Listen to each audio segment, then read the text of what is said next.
안녕하세요. 반갑습니다. 드림액 팀에서 개발 리드를 담당하고 있는 김희중이라고 하고요.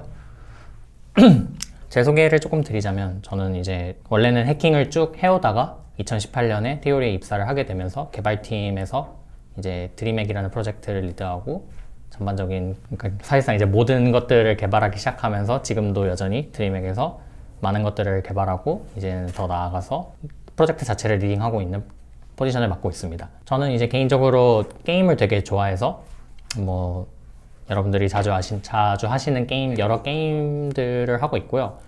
뭐 사실 많이 하고 있는 것도 있지만 요즘에 가장 흥미가 있는 게임 분야는 이제 타스라고 해서 스피드런의 종류인데, 이제 툴을 사용해서 이제 기계의 힘을 빌려서 스피드런을 하는 일종의 분야가 있는데요. 스피드런의 분야가 있는데 그 분야에서 요즘에는 좀 열심히 개인적으로 연구를 해보고 있습니다. 그래서 타스를 통해서 여러 고전 게임들을 이제 기록을 최대한 빠르게 클리어할 수 있는 기록을 내는 방법이나 이런 연구, 뭐 더 나아가서 게임 자체에서 버그를 찾아서 그걸 악용하는 여러 가지 방법이나 이런 것들을 이제 해보면서 천천히 경험을 해보고 있는 중입니다. 네, 그래서 오늘 발표의 전체적인 내용은 우리 드림액에서는 저희가 아까 그 개최식에서도 다운 연구원님께서 소개를 해주셨다시피 내부적으로 티어 시스템을 채용을 하고 있습니다. 이 티어 시스템이란 이제 다른 게임들에서 볼 수 있는 모델 중에 하나인데요. 본인이 어떤 실력에 있고 그 실력을 수치화해서 다른 사람들이랑 비교하거나 내가 어느 위치에 있거나 하는 정보들을 알아내고, 뭐 본인의 여하에 따라서 뭐 경쟁의 요소로 삼을 수도 있고 뭐 성장의 요소로 삼을 수도 있고 하는 일종의 게이미피케이션이라는 전체적인 모델에서 가장 빈번하게 활용되고 있는 시스템 중 하나입니다. 그래서 이 시스템, 레이팅 시스템의 근간은 1930년대 엘레라고 하는 박사분께서 체스의 레이팅 시스템을 고안하기 위해서 만든 시스템의 기본으로 이제 하나하나씩 살을 붙여 나가면서 만들어진 시스템입니다. 그래서 이 드림액 CTF의 티어 시스템을 이해하기 위해서는 기본적으로 ELO라고 하는 가장 근간이 되는 시스템을 이해해야 하고, 이것이 시간이 지나면서 어떤 식으로 점차 발전해 나갔으며 궁극적으로는 드림액에 채용된 ELO 시스템이 어떤 식인지, 어떻게 변형된 시스템인지에 대해서 언급을 드리고, 마지막으로 개인적으로 CTF와 관련해서 여러 가지 생각들에 대해서 정리하고 오늘의 발표는 마무리할 것 같습니다. 네, 그래서 발표의 목적은 이제 우리가 접하는 개념 중에 하나가 이제 보통 실력이라고 하는 개념이 있는데, 그 개념을 어떠한 수치 혹은 절대적으로 표현된 어떠한 값으로 나타내는 방법에 대한 설명입니다. 그래서 근데 이거 같은 경우에는 그 굉장히 기저에 수학적인 배경이 많이 깔려 있는데, 이 수학적인 배경을 최대한 덜 쓰면서 설명을 해보는 게 오늘의 목표이자 일종의 발표의 중요 포인트입니다. 그리고 CTF 레이팅 시스템도 이것도 마찬가지로 수학을 최대한 덜 쓰면서 하는 게 이제 오늘의 목표라고 할 수 있고요. 그리고 마지막으로 CTF 실력에 대해서만 간단하게 짚고 넘어가겠습니다. 그래서 ELO란 무엇인가 부터 이야기를 드리도록 하겠습니다. ELO라는 거는 1930년대 아르페도 엘레라는 박사가 체스 경기를 보면서 이제 수많은 세계의 체스 플레이어들이 이제 비행기 기술이 발달을 하면서 이제 교류라는 걸 하기 시작을 하면서 전 세계 체스 플레이어들이 이제 자기가 얼만큼 잘하고 다른 사람이 얼만큼 잘하는지를 찾아서 수치화하는 거를 목표로 하나의 논문을 쓰기 시작합니다. 그리고 그 논문이 이제 우리가 지금 ELO라고 부르고 있는 전반적인 시스템의 근간이 되는 논문이고요. 그리고 하나 특징이 있는데, ELO는 약자가 아니라 그냥 엘레 박사가 만들어서 ELO입니다. 이분이 최초로 30년대 작성한 논문에는 그냥 레이팅 시스템이라는 이름이었고요. 그래서 이제 우리가 ELO 부르지만 사실은 뭐 약자가 아니라 그냥 사람 이름을 따서 쓰고 있다. 이것만 일단 언급드리겠습니다. 실력을 어떻게 하면 수치로 표시할 수 있을까요? 이 실력이라는 거의 궁극적인 어려움, 수치로 표현하는데 궁극적인 어려운 부분은 바로 이 실력이라는 게 바로 상대적인 위치일 뿐이라는 겁니다. 예를 들어서 누구는 누구보다 잘한다. 뭐 A는 B보다 잘한다. 축구 선수 누구는 뭐 옆 동네 누구 선수 누구보다 잘한다.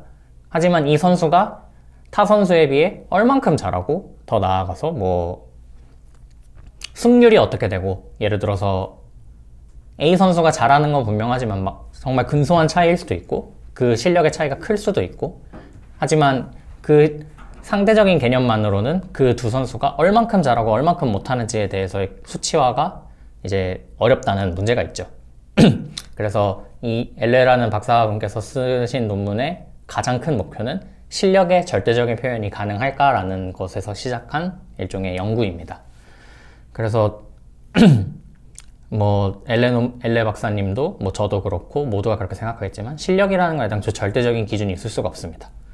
예를 들어서 전 세계에서 롤을 가장 잘하는 사람을 1000점이라고 둬도 사실은 1000점에 대해서 상대적인 위치로 정렬을 했을 뿐 일종의 절대적인 어떠한 기준이 돼서 정렬을 한 것도 아닐 뿐더러 1000점이라는 기준은 시대에 따라서 언제든지 바뀔 수 있죠. 뭐 예를 들어서 저희 지금 진행하고 있는 롤드컵을 기준으로 설명을 드리자면 뭐 작년에 롤드컵에서 우승한 선수가 1000점이라고 하면은 2013년에 우승한 선수와 2022년에 우승한 선수의 실력이 동등하다고는 볼 수 없습니다. 그 이유는 뭐 실력의 상향평준화라고도 할 수 있고 뭐 시대가 바뀌어서 정말 체계적인 연구를 하고 있을 수도 있고 게임에 대해서 그렇다 보니 동실력이라고는 볼 수 없는 일종의 개념이다. 네, 이렇게 보시면 될 것 같습니다. 자, 그래서 엘레 박사가 가장 먼저 논문에 작성한 내용은 실력은 일종의 확률과 연관이 있다 입니다. 예를 들어서 어떤 선수, 체스를 예로 드릴게요. 체스 선수 A와 B가 1대1로 싸움을 하는데 A가 이길 확률이 60%고 B가 이길 확률이 40%인 상황에서 이 경우 같은 경우에는 B가 40%의 확률로 이길 수는 있지만 A가 이길 확률이 높기 때문에 저희는 A가 B보다 잘한다 라고 생각하는 경향이 있습니다. 그리고 이 확률의 크기가 극단적이면 극단적일수록 실력의 차이가 크게 난다고 생각을 하죠. 뭐 예를 들어서 오늘 처음 게임을 해본 사람과 전 세계에서 그 게임을 가장 잘하는 사람이 게임을 한다고 치면 가장 잘하는 사람이 이길 확률이 정말로 높겠죠. 그래서 이 실력이라는 거는 정확한 어떤 기준이 있어서 표기가 되는 건 아니지만 최소한 더 잘하는 사람이 못하는 사람이 이길 확률이 높은 개념이 되는 거죠. 총 통틀어서 이거를 상대적인 개념이고 상대적인 개념을 확률로 표현을 할 수 있겠다라는 생각에서 시작을 합니다. 그래서 이 이엘로 시스템은 여러 가지 가정을 하고 있지만 여러 가지 가정 중에서 가장 큰 가정은 이 승리 확률이야말로 우리가 실력이라고 보고 있고 그리고 이거를 점수화하면 되겠다라는 데서 시작을 합니다. 아무래도 이 승리 확률을 나타내는 점수 체계이기 때문에 기본적으로 지금 예로 드린 것처럼 1600점과 1400점, 200점 차이가 나고 1600점과 1200점, 400점 차이가 나고 있죠. 하지만 1400점과 1200점은 이제 뭐 2배 차이가 나는 그렇게 받아들일 수 있는 개념은 아닙니다. 모든 것들을 확률을 기준으로 하고 있기 때문에 이 내용에 대해서는 뒤에 슬라이드에서 좀 더 자세히 설명을 드리겠습니다. 그리고 점수가 이제 승률을 나타낸다 라고 하면은 반대로 점수를 통해서 확률을 역산해낼 수 있습니다. 누가 이기고 누가 지는 싸움인지에 대해서 정확하게 예측할 수 있고 뭐 100%라고는 할 수 없겠지만 확률이기 때문에 정확하게 예측할 수 있죠. 그리고 이 점수의 차이가 극명하면 극명할수록 실력에도 극명한 차이가 있을 것이다 라고 생각을 한 것입니다. 이제 두 번째 가정은 이 실력은 결국에는 더 정규 분포를 따른다 라고 가정을 하는 겁니다. 이게 왜 그렇게 되냐면 결국에는 승률이라는 것을 실력이라는 것과 동등하게 놓고 바라보면 결국에는 실력이라는 것은 확률이기 때문에 무한한 시행, 그러니까 게임을 계속 하면은 결국에는 본인의 실력에 따라서 승패가 결정이 될 것이고 결국에는 이 실력은 승률이기 때문에 정규 분포를 따르게 된다 라고 생각을 한 겁니다. 그리고 이 이엘로 시스템에는 기본적으로 쌍쌍 비교법이라고 하나요? 한글로? 페어와이즈 컴패리즌이 가능하다라고 가정을 하고 설계가 되었습니다. 이거를 다른 말로 쉽게 표현을 하면은 A가 B를 10배 잘 이기고 B가 C를 10배 잘 이긴다고 하면 A는 C를 100배 잘 이긴다라고 생각하고 이제 그냥 그렇게 가정하고 가는 겁니다. 그러니까 10배 차이 나는 두 사람에서 일종의 3자로 이제 비교가 가능하다라고 가정을 하고 가는 거죠. 승률이. 그래서 이렇게 되면은 이제 A랑 B랑 예를 들어서 뭐 상대전적 여태까지 20대 10이라고 하면은 그냥 A가 B보다 2배 잘한다 라고 그냥 가정을 하고 거기서부터 출발을 하자입니다. 네, 이게 그 예를 들어드리기 위해서 하나를 준비를 해온 건데요. 그래서 선수 A랑 B가 1대1 경기를 한다라고 가정을 했을 때 아까 말씀드렸다시피 이제 실력은 정규분포를 따르고 결국에는 정규분포를 따르고 확률에 의거하기 때문에 정규분포 정 가운데에 선수가 있을 수 있죠. 그러니까 이 정규분포를 이렇게 그리면 이 정 가운데에 있는 선수 그리고 그 선수와 A랑 B랑 싸우는 거를 보지 말고 A vs C랑 B vs C로 나눠서 보자는 거죠. 그래서 A가 C를 5배 잘 이기고 B가 C를 3배 잘 이긴다면 A와 B의 승률은 5대 3이다 라고 보는 겁니다. 그래서 둘이 게임을 해서 어떤 선수가 어떻게 강한지는 정확히 모르겠지만 최소한 평균과의 비교가 가능해지고 이 평균과의 비교를 통해서 우리가 예상 승률을 구할 수 있다. 왜냐하면 이 A, B, B, C가 성립하기 때문이다 라고 가정을 했기 때문이에요.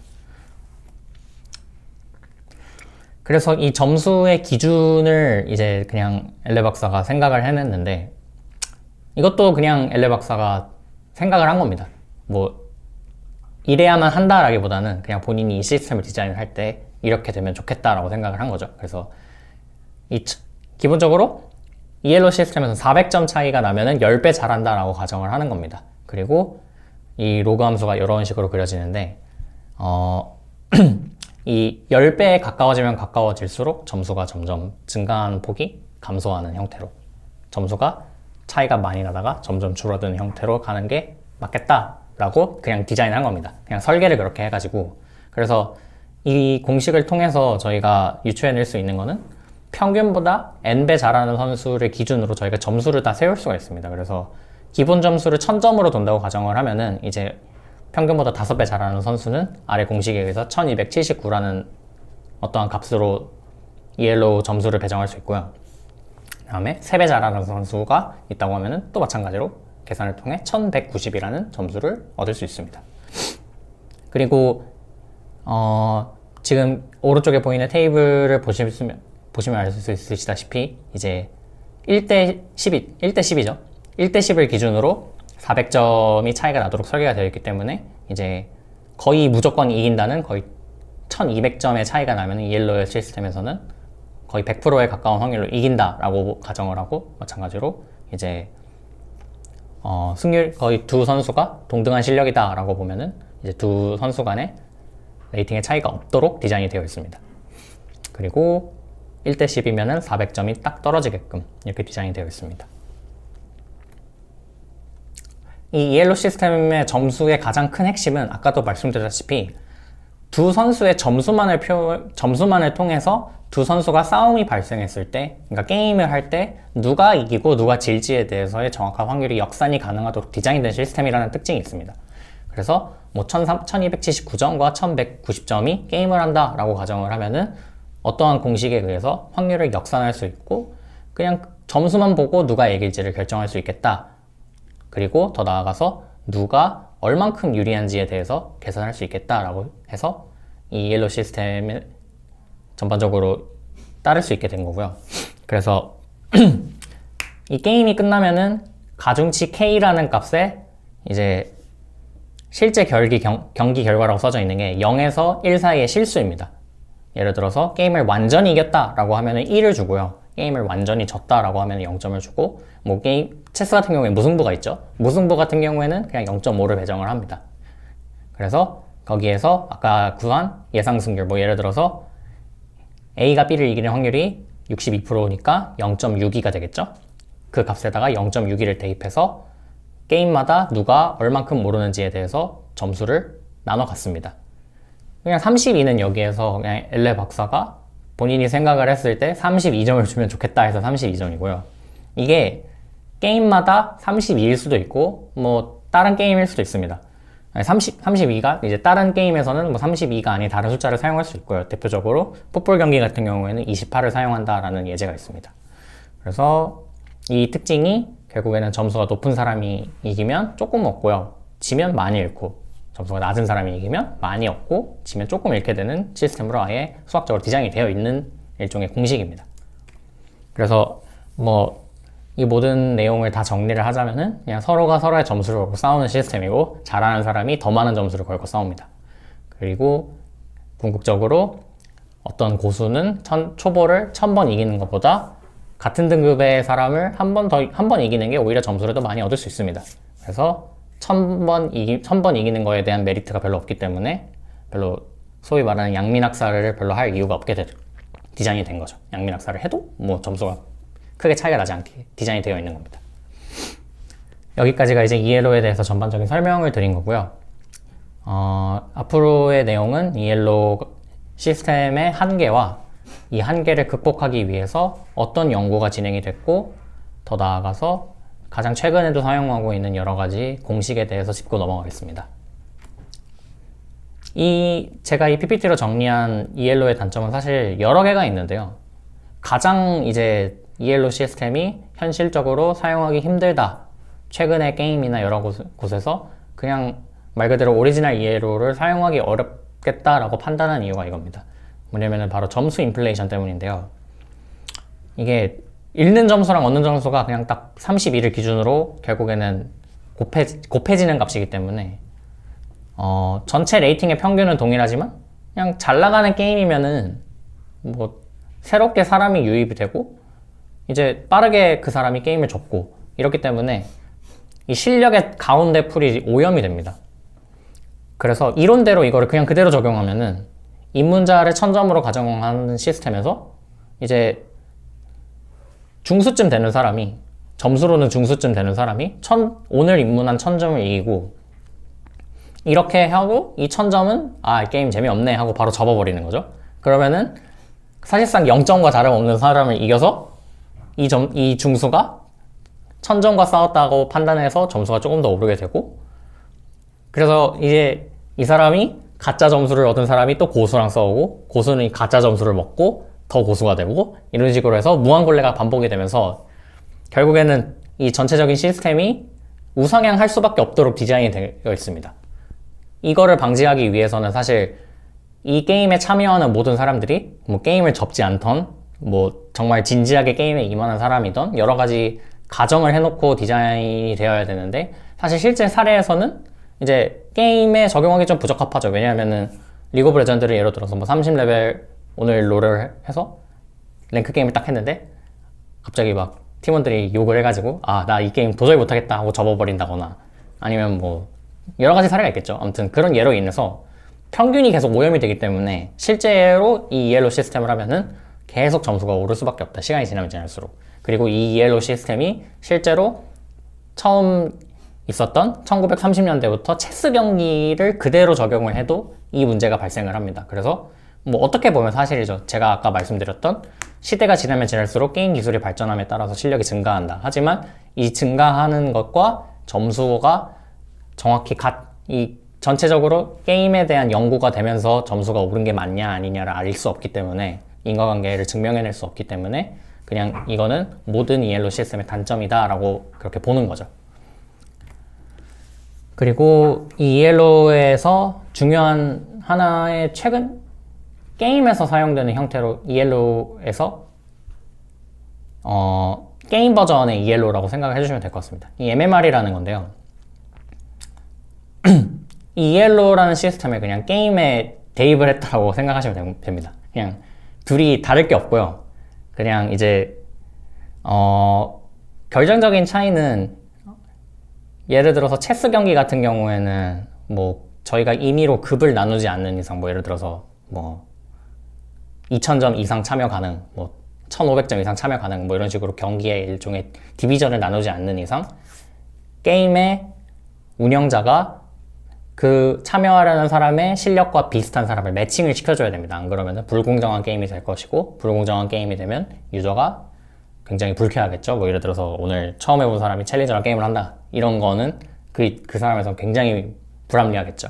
이제 그런 거를 방지하기 위해서 매치메이킹과 레이팅을 하나로 묶어내는 과정을 많은 게임에서 연구를 하기 시작했고, 그리고 이 전체적인 시스템을 총괄해서 MMR이라고 부르고 있습니다. 이제 그래서 이 MMR이라는 거는 기본적으로 레이팅에 담당하는 부분은 ELO를 베이스로 작성이 됐고요. 그래서 이 게임이 어떤 게임이냐, 뭐 예를 들어서 팀전을 지원하는 게임이냐, 뭐 순수하게 개인전을 지원하는 게임이냐, 아니면 뭐 승패에 아까 말씀드렸던 0.0과 1.0 사이에 뭐 어떤 0.7이 나올 수 있는 게임이다.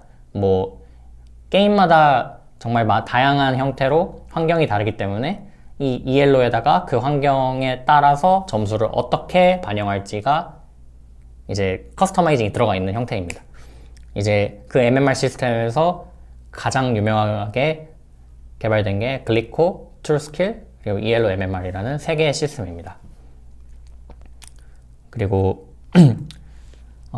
이 글리코라는 시스템에 대해서 이제 설명을 드릴 텐데요.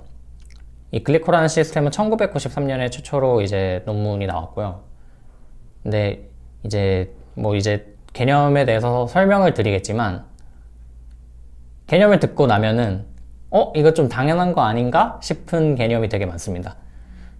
근데 이제 이 ELO라는 시스템이 1930년대에 나오고 글리코라는 시스템이 1993년에 나왔는데, 이 60년간 동안 사실 이제 연구가 많이 안 됐던 분야이기 때문에 그 최근에는 사실 이제 글리코나 아까 말씀드렸던 이 세 개, 글리코, 툴스킬, ELO, MMR이 주장하는 진짜 실력을 계산해내기 위한 여러 가지 공식과 개념을 여러 게임에서도 다 차용하고 있기 때문에 이거 좀 당연한 내용 아닌가 싶을 수 있으시겠지만 1993년에 나온 거다라는 걸 감안하고 읽어주시면 좋겠습니다.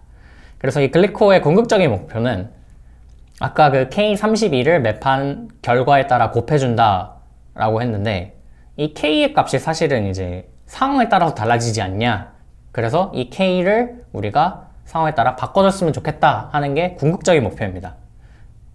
이거를 K를 어떤 식으로 얼만큼 조정할까를 생각하다 보니까 사실은 이제 내 실력 점수 N도 진짜 N이 아니지 않을까라는 아이디어에서 시작을 합니다.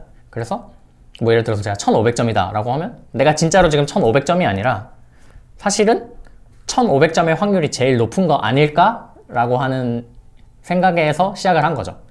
이렇게 놓고 보면 사실 1500점의 확률이 됩니다. 그리고 1500점이 신뢰도가 가장 높기 때문에 1500점이다 라고 보고 있는 거죠. 그래서 이제 신뢰도가 낮으면은 그 구간에 있을 사람이 아니다 라고 보고 있는 거고요.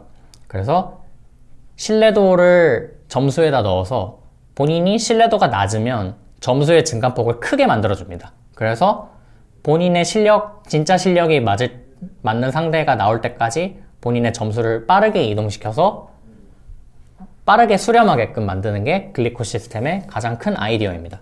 그래서 ELO 시스템은 아까 말씀드렸다시피 32를 기준으로 제로섬 게임을 하고 있기 때문에 진짜 본인의 실력에 맞는 점수까지 도달하려면 뭐 예를 들어서 1000점에서 오늘 시작했는데 본인 실력이 2200점이다 라고 하면 사실상 이제 100게임을 해서 올라가야 되는 그런 과정을 생략하기 위해서 수학적으로 디자인이 되었다가 글리코 시스템의 기본적인 핵심이라고 보시면 됩니다. 그래서 이 글리코라는 시스템은 총 3개의 변수를 사용하고 있는데, 점수 R, 그리고 이 레이팅 R이 95% 신뢰 구간으로 믿을 수 있는 구간 R 플러스 RD가 되도록 정해지는 값이 있는데요. 이제 그거를 레이팅 디비에이션, 편차라고 부릅니다. 그래서 예를 들어서 레이팅이 1850이고 RD가 50인 경우 95% 신뢰 구간은 1800에서 1900이다. 이렇게 보시면 됩니다. 그리고 이 RD가 50에서 100 사이쯤 되면은 글리코 시스템에서는 이 사람이 좀 안정되어 있다. 이 사람이 진짜 실력이다 라고 봅니다. 그리고 이 레이팅 볼라틸리티가 들어가 있는데요. 뭐 논문에서는 이제 높으면 평소보다 잘했고 낮으면 평소와 별로 다름이 없었다 라고 쓰여는 있어요. 그리고 이게 초기값이 0.06이 들어가 있는데 결국에는 게임의 결과에 따라서 이 값이 계속 바뀝니다. 근데 이게 게임을 잘하고 못하고와 같이 뭐 복합적인 상황이 있을 수 있어요. 결국에 뭐 롤로 예를 들면은 뭐 소위 말하는 부캐들이 많은 곳에 갔다 하는 경우에는 큰 보상을 주고 싶은 경우라면은 이 변수를 조절해서 결국엔 증감폭을 키워내는 그런 형태로 디자인이 되어 있는 겁니다. 레이팅 디비에이션도 매 게임마다 변하게 되나요? 이거는 매 게임마다 변합니다. 이거는 구현하는 사람 맘대로 그냥 아무렇게나 써도 되고요. 전체적인 이 볼라틸리티 값이 정말 많이 반영되냐 조금 반영되냐도 지정해낼 수 있습니다. 그렇게 설계가 되어 있습니다. 어쨌든 이 R이랑 RD 값은 사실상 가만히 냅두고 저희가 임의로 뭔가 변경하지 말고 가급적이면 볼라틸리티를 조정하면은 변동하는 폭이 많이 커지고 많이 줄어들게끔 디자인이 되어 있습니다. 이 글리코 1 같은 경우에 결국에는 소위 말하는 배치 경기 시스템을 수학적으로 만들어낸 거죠. 그리고 글리코 2는 이 글리코 1의 조금 개선된 버전인데 시간에 따라서 뭐 게임을 접었다가 복귀한 사람이거나 뭐 오래 안 했던 사람은 본인의 실력과 실제로는 거리가 있을 수 있죠. 뭘 접어가지고 더 못해졌을 수도 있고 아니면 접었다 더 잘해질 수 있고 어쨌든 진짜 그 사람이 그 실력이다 라고는 볼 수 없게 되는 거죠. 시간에 따라서.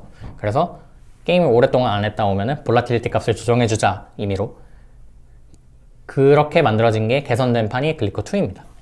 이 글리코랑 항상 세트로 나오는 게 이제 트루스케일이라는 이엘로 시스템인데요. 마이크로소프트에서 2006년에 개발을 했고 실제로 헤일로나 여러 엑스박스에서 동작하는 게임 아래에 구현이 되어 있습니다. 이 시스템도 글리코랑 마찬가지로 실력이 확률이라고 보고 있고요.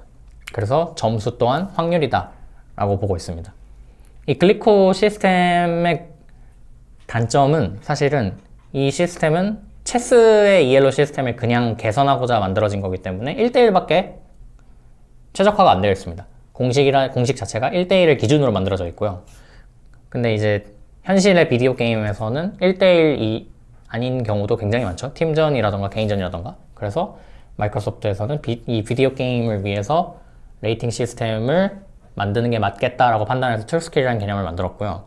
이 트루스케일이 가장 그래서 앞으로 나올 여러 가지 게임에서 사용되는 MMR 공식에서의 두 가지 포인트를 제기합니다. 하나는 팩터 그래프라는 걸 통해서 이 사람이 연승하고 있으면 점수를 많이 주고 연패하고 있으면 점수를 많이 떨어뜨리는 시스템이 나오고요.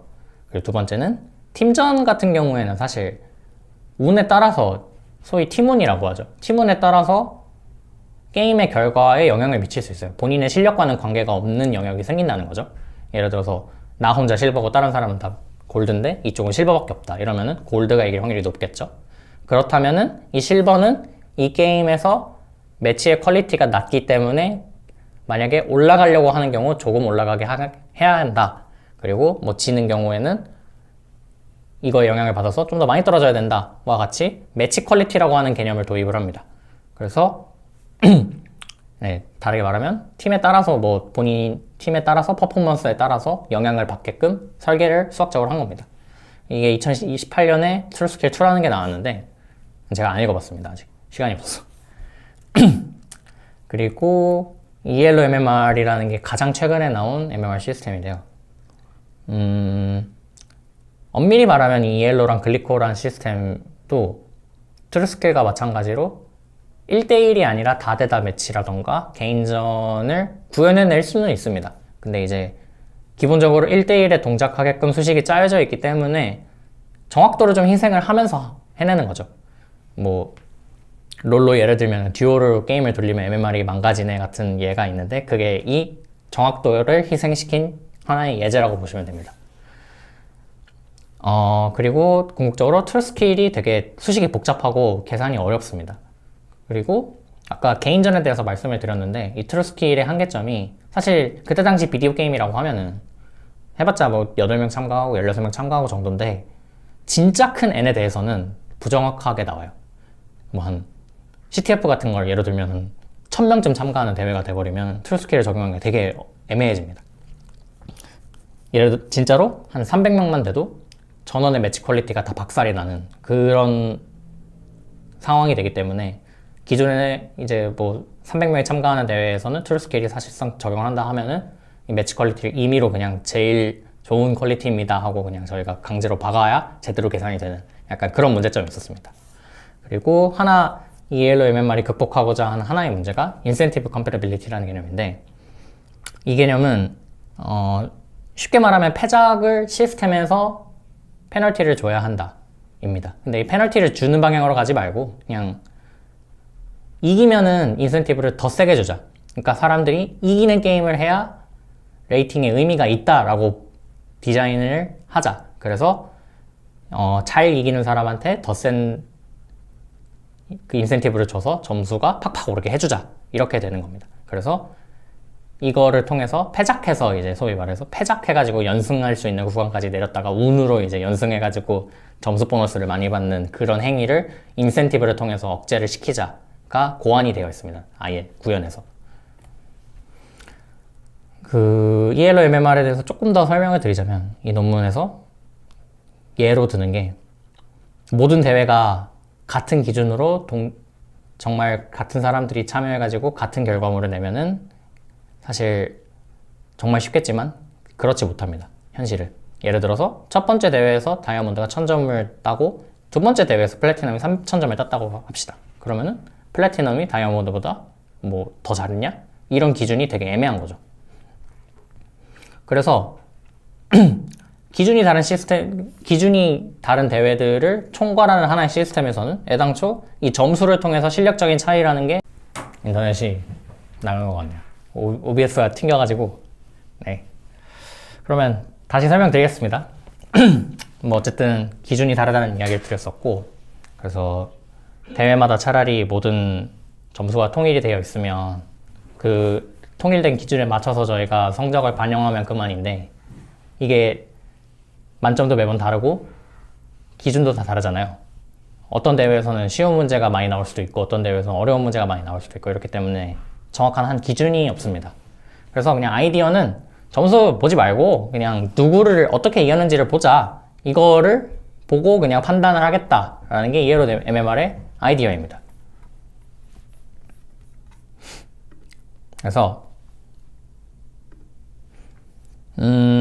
이 프레젠테이션 페이지에서 표현을 다르게 하자면은, 예를 들어서 제가 1등을 했는데 2등이 나보다 점수가 훨씬 높고 연승을 하고 있던 애다 라고 하면은, 제가 그 연승을 하고 있는 애보다도 퍼포먼스가 높이 나옵니다 라고 가정을 하는 거예요.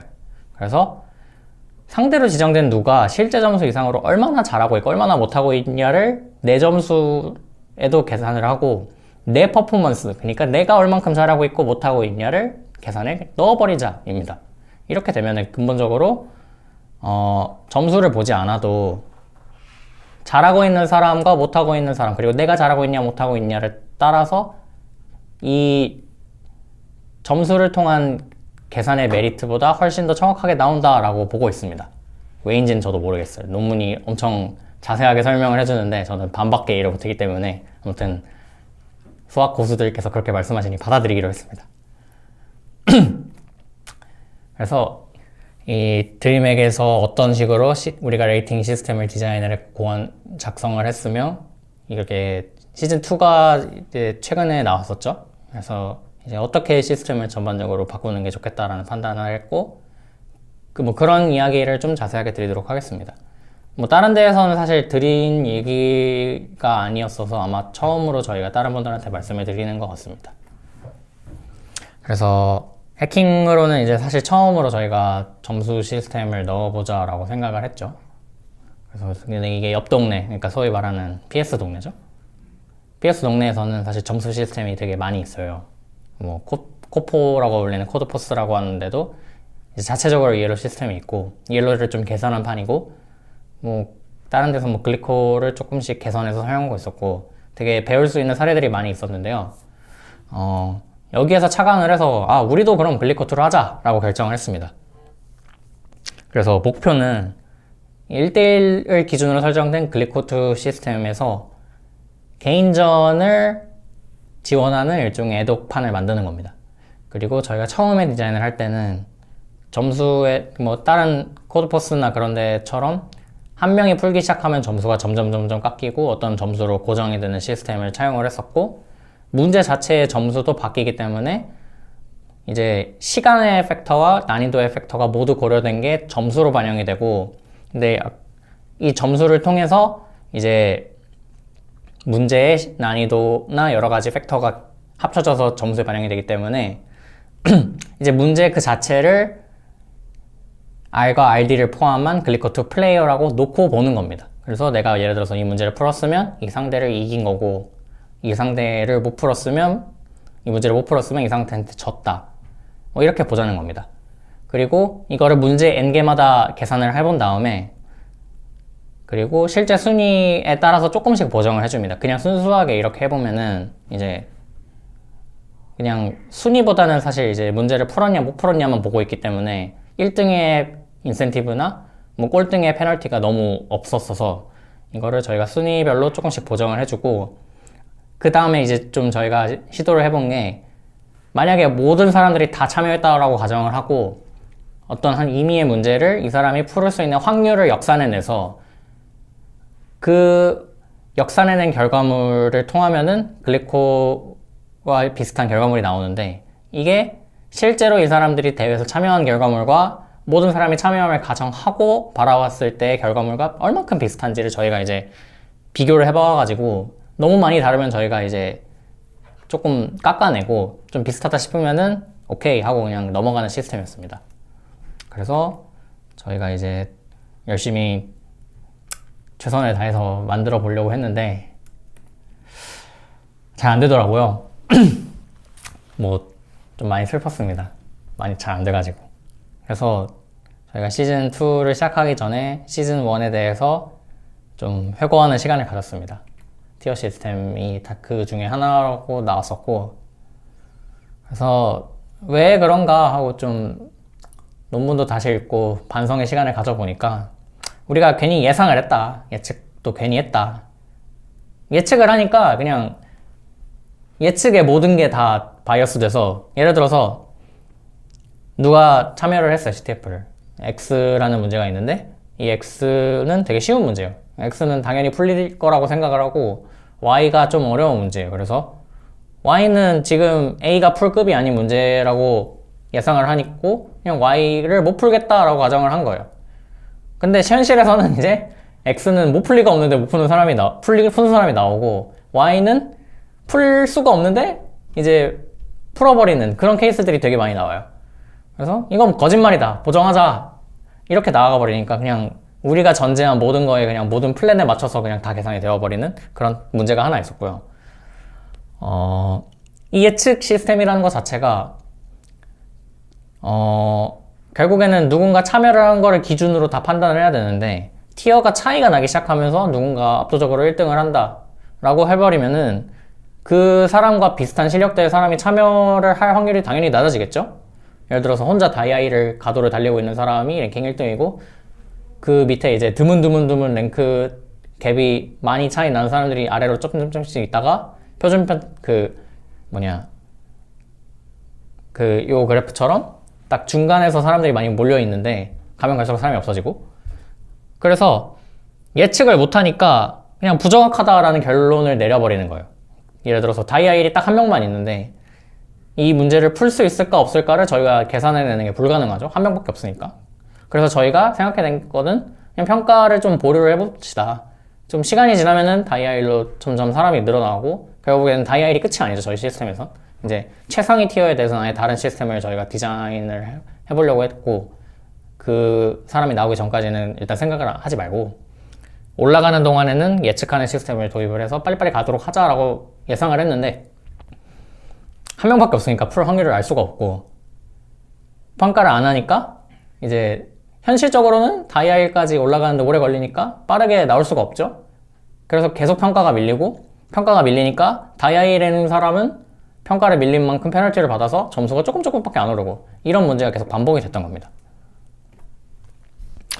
그래서 시즌2의 반성의 결과물인데요, 그냥 우리 자연의 뜻을 믿고 예측이라는 걸 그냥 하지를 말자.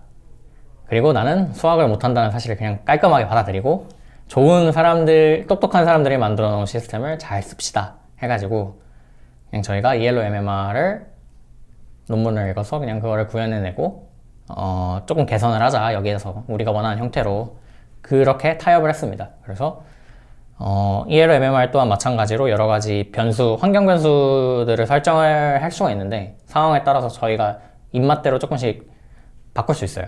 그래서 이거를 저희가 이제 우리가 원하는 형태의 정규 분포로 디자인을 하고, 그리고 경기에 임하는 사람들이 좀 불쾌하다고 느끼지 않는 크기의 인센티브로 바꾸자가 있었습니다. 이 ELO MMR을 그냥 생으로 쓰면 어떤 문제가 있냐면 첫 경기에도 다이아가 나올 수 있어요. 이 논문대로라면. 그래서 사실 뭐 말이 안 되는 건 아니죠. 정말 그 사람이 다이아일 수 있는 거니까. 근데 처음 하는 사람들한테서는 좀 불합리하다고 느낄 수 있는 부분이죠. 그래서 그런 거가 인센티브를 너무 많이 주고 있다라고 판단을 한 거고, 그래서 이 인센티브를 좀 줄여보자, 천천히. 그래서 이제 저희가 인센티브의 크기를 조정을 했고, 그리고 CTF 자체의 특성을 조금 더 고려를 했죠. 예를 들어서 다른 데에서는 문제를 풀었고 못 풀었고 보다는 부분 점수 시스템이 있을 수 있고, 그리고 뭐 게임의 승패와 관련 없이 롤로 치면 KD가 좋으면은 그 경기에서 좀 잘했는데 졌습니다 라고 판단을 해서 보정을 한다거나 하는 경우가 있을 수 있는 것처럼 CTF에도 그런 경우가 있을 수 있겠다라고 저희가 판단을 했고, 그래서 문제가 얼마나 어떤 사람이 풀었는지에 따라서도 되게 점수의 차이가 극명하니 이거에 근거를 해서 저희가 더 점수를 주고 덜 점수를 주는 시스템으로 바꿔보자. 그러니까 순수하게 순위만 보는 시스템에서 CTF 리더보드 점수가 거기에 반영이 되면 좋겠다라고 저희가 생각을 했기 때문에, 왜냐하면은 문제마다 가치가 변하는 다이내믹 스코어링을 저희가 이미 채용을 하고 있기 때문에 그렇게 되는 거죠. 그래서 얼마나 이 문제를 빠르게 풀었나 또한 이제 고려의 대상이 됐고요.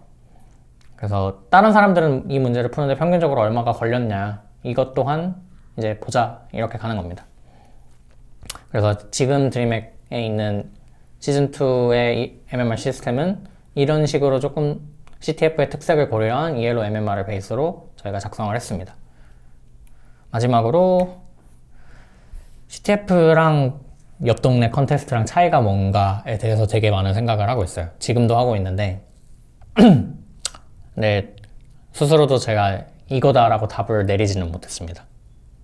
그래서 이거는 조금 더 생각을 해봐야겠지만, 결론을 내리기 전에 이제 나름대로 개인적인 생각을 주저리 얘기를 해보자면, CTF는 옆 동네에 비해서는 좀 솔직히 시간적으로 봤을 때는 되게 비슷한 시기에 나왔다고 생각은 하는데 발전의 크기가 느낌이 많이 다르죠.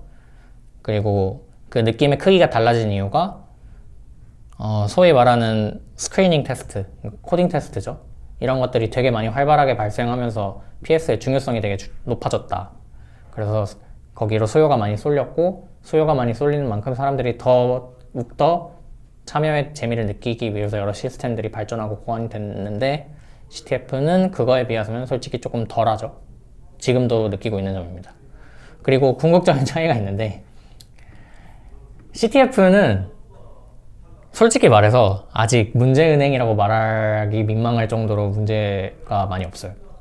옆 동네는 사실 뭐 예를 들어서 본인이 동적계획법을 공부하고 싶어서 동적계획법 예제 문제를 치면은 수천만 개가 나와요, 진짜. 근데 솔직히 드림액에서 아무리 문제가 지금 많다라고 해도 뭐 버퍼 오버플로우를 공부하고 싶다 해서 찾아도 몇 개가 안 돼요. 그리고 순수하게 버퍼 오버플로우만 쓰진 않죠. 뭐 버퍼 오버플로우는 취약점을 통해서 그냥 그 문제를 푸는 키포인트일 뿐이고, 구현자가 여기다가 더 악랄한 수법을 사용해서 문제를 어렵게 만들 수 있잖아요. 그렇다 보니까 같은 분야라고 해도 이 난이도라는 게 분야로 결정이 되지 않는 게 문제예요. 예를 들어서 뭐 DP는 너무나도 범위가 넓기 때문에 사실 난이도를 측정하기 어렵지만 DP는 너무 범용적으로 사용되는 개념이죠.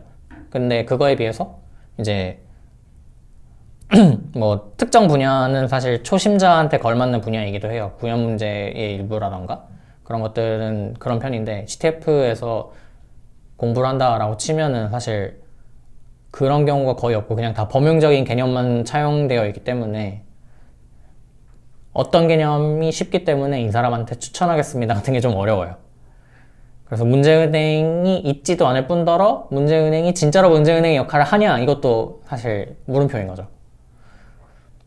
그래서 사실 문제은행이 어떤 것들을 준비하기 위한 문제은행이라기보단 그냥 다 준비하기 위해서 모든 문제를 다 풀어야 하는 상황인 거죠. 그런 문제가 있고, 그리고 두 번째로 부분 점수 제도를 고려하기가 되게 어렵습니다. 무슨 소리냐면 옆 동네에서는 이제 알고리즘의 복잡도에 따라서 데이터셋의 크기에 데이터셋의 크기에 따라 이 문제를 풀 수도 있고 풀 수 없을 수도 있어요. 본인이 해결책으로 제시한 솔루션이 뭐 n제곱 솔루션이면 n제곱 솔루션으로 풀 수 없는 크기의 데이터셋을 주고 시간을 짧게 만드는 거죠. 그러면은 본인이 제시한 알고리즘으로는 그 문제를 해결을 할 수가 없기 때문에 단 이제 이런 것들을 티어를 나눠서 부분 점수를 줄 수는 있죠. n세제곱으로 풀리는 거는 뭐 25점, 뭐 n로그 n으로 풀리면 100점 뭐 이런 식으로 주는 거죠. 그런 시스템을 만들 수 있는데 해킹에서는 그런 게 불가능해요. 버퍼 오버플로우만 한 거를 감지를 해가지고 막 부분 점수를 주고 갑자기 플래그가 나오고 그런 게 잘 말이 안 되는 거죠. 솔직히 말하면. 그거는 그래서 이제 저희는 이런 게 불가능하니까 되게 어려운 거죠. 왜냐하면은 얼만큼 풀었냐가 좀 기준이 애매해지니까.